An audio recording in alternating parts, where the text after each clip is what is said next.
Well, I've come down to the river Axenfell. I think that's where we are, isn't it? Yeah, Richard? we're on the Axenfell tributary that leads into the main Laxey River. Okay, this is only just a few days after the big floods. You've given me a very detailed look around here, and I know there's much more going on upstream, but we're going to start running some pictures here showing how many trees appear to be right on the brink of falling into the river, and if there's another big downpour, these could be the next trees causing the next problems. Yeah, or in a year's time, 2 years' time.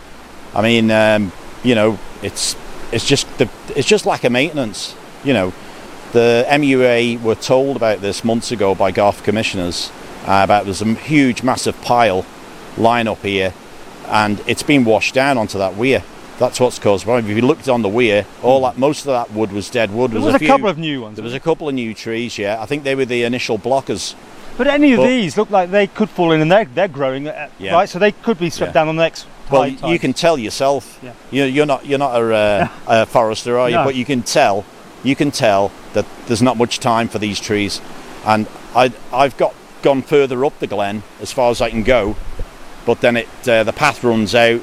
You'd actually really have to walk up the river. A lot of it is inaccessible, but there's a lot of maintenance to be done up here. And that's the thing, you were pointing out that the places that you can see weak spots, a bit of water coming through right under where the roots of the tree might be now. Yeah. But that today's just little drip could be tomorrow's massive problem.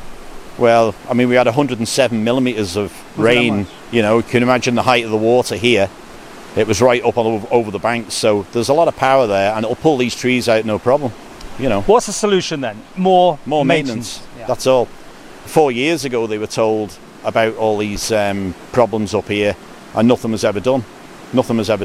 So whoever's in charge of the MUA, the top brass, they need to take a look at themselves, and get. It comes with I really think, well, from what I've heard, there's a lack of workers as well. I mean, there used to be a lot more than what there used to be. Years ago, they used to have river teams that would go up and check these rivers and take any bad wood away and logs lying in the river, that would possibly cause trouble. What's also interesting is there seem to be piles of logs put to one side, which seem to be cut maybe and put to one side, but those also potentially could end up back into the stream on a very high level. It'd be all right if they were cut down to, say, a metre length, because then they're not going to catch on it, they'll just bounce through. It's when you get a 30-40 foot tree coming down at 30 miles an hour, and that's probably what they're doing, coming down past up. By the time they get down by our house there, I've seen them exploding on the bridge, they took all those railings down off our bridge 4 years ago, like matchsticks. You gave me some of your video, which shows what's going on elsewhere as well, haven't you? Yeah, down by the tennis courts there's a 200 or 300 yard stretch of wall which has mostly fallen into the river. There's trees there, a couple of potential big ones. If they fell in, that would dam the river as well. I mean, it's obvious, it's so obvious, and it's got to be sorted out, because we don't want flooded. Are our houses in the future going to be uninsurable, and is the value of them going to go down? And there's also a lot of lives being destroyed down there, and it's not fair.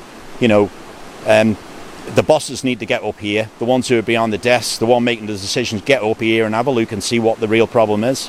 Yes, I mean, we've been down there by the tennis courts as well, haven't we? That's what we were looking at earlier. This is just washed away now. Again, something that could happen on the next big downpour. Well, who knows what we're going to get?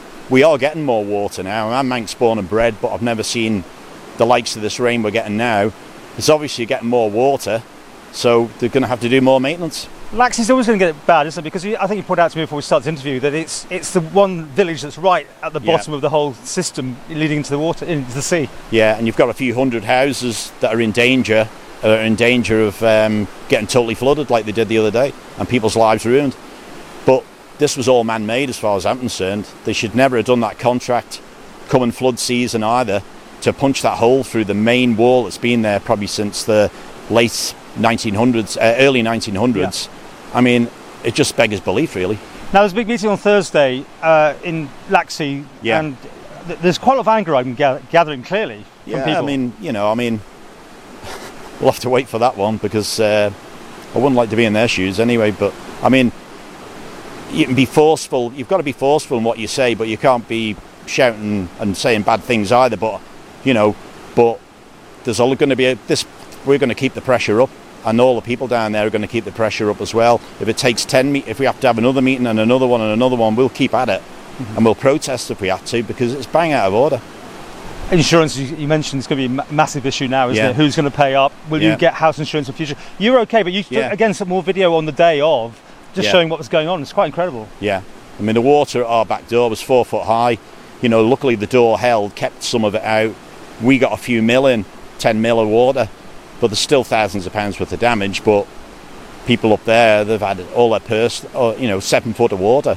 So supposing 7 foot of water. Supposing the wall hadn't been breached by the digger to do that work, do you think it would be anywhere near as this £2 million that people are bounding around? Well, it might have bought if the wall wouldn't have been breached. If they would have put some bags up like you see it now, with some visqueen and some builders' bags, ton bags of brick sand, like there is now, it might have bought us a couple of hours while them logs were coming down. They might be able to possibly, who knows, maybe got a digger down with a big, with the big grabber on it to pull them trees out and ease the pressure on the weir.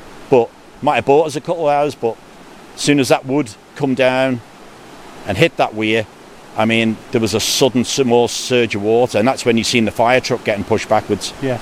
I mean... and any time, I mean, I know they've removed that particular blockage point, but, it only takes a few more of these to come down, and maybe the lower bridge again would be in trouble or something?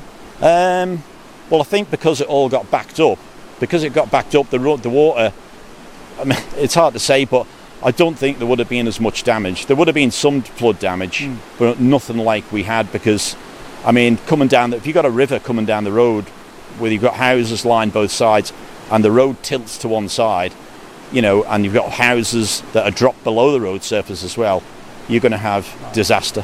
Well, we're seeing a few DOI vans passing us on the way up here today, so... No chainsaws. Well, that's what I mean. You'd expect now to be doing some limitation things, because at any time, I keep going back to this, but we don't know, do we, when the next high rainfall will be. You can see yourself, Paul. You can see yourself, and God knows what's further up the river where we can't see.